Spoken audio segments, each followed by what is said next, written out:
Diego lived for soccer. From sunrise to sunset, he could be found in the dusty field near his home, a worn leather ball his only companion. He dribbled with a natural grace, his bare feet dancing around the ball as if it were an extension of himself. His talent was undeniable, a raw, untamed passion that burned bright in his eyes. Diego dreamed of playing for the national team, of hearing the roar of the crowd as he scored the winning goal. But his dreams were met with skepticism from everyone except his mother, Amelia.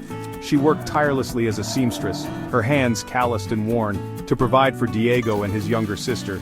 Amelia saw the fire in her son's eyes, the unwavering determination that fueled his every move. She believed in him when no one else did. She encouraged him to chase his dreams, reminding him that anything was possible with hard work and dedication. "Mi hijo," she would say, her voice filled with love and pride. "You have a gift. Never let anyone tell you otherwise." Diego clung to his mother's words like a lifeline. He knew that she was right. He had to prove himself, to show the world what he was capable of. He trained harder, pushing himself to his limits and beyond, fueled by the unwavering belief of the one person who mattered most. The annual youth soccer tournament was Diego's chance to shine. Teams from neighboring villages gathered, their jerseys bright against the dusty field. Diego played with a ferocity that belied his small stature, his every touch a testament to his raw talent. He weaved through defenders, his movements fluid and effortless, his passes finding their mark with pinpoint accuracy. Unbeknownst to Diego, a stranger watched from the sidelines, his eyes narrowed in appraisal. He was a scout for a prestigious European soccer academy, renowned for nurturing young talent. He had heard whispers of a boy from a remote village, a diamond in the rough with the potential for greatness. The scout, a man named Javier, was impressed by what he saw. Diego possessed a rare combination of skill, vision, and an unquenchable thirst for the game. Javier approached Diego after the match, his face a mixture of admiration and intrigue. "You have something special, young man," he said, his voice gruff but kind. "I'd like to offer you a chance, a trial at our academy in Spain." Diego was stunned. This was the opportunity he had been dreaming of, a chance to prove himself on a bigger stage. He looked to his mother, her eyes shining with a mixture of hope and apprehension. "Go, mi hijo," she whispered, her voice thick with emotion. "This is your destiny." Spain was a world away from the dusty fields of Diego's childhood. The academy was a hive of activity, teeming with aspiring young players from all corners of the globe. Diego threw himself into training with a fervor that impressed even the most seasoned coaches. He adapted quickly to the structured environment, his natural talent blossoming under the guidance of experienced mentors.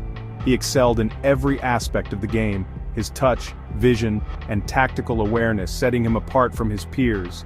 Within a year, he was promoted to the academy's elite team, his name whispered among scouts and agents as a rising star. Diego's dreams were becoming a reality. He was living every young footballer's fantasy, honing his skills in a world-class facility, surrounded by the best young talent in the world.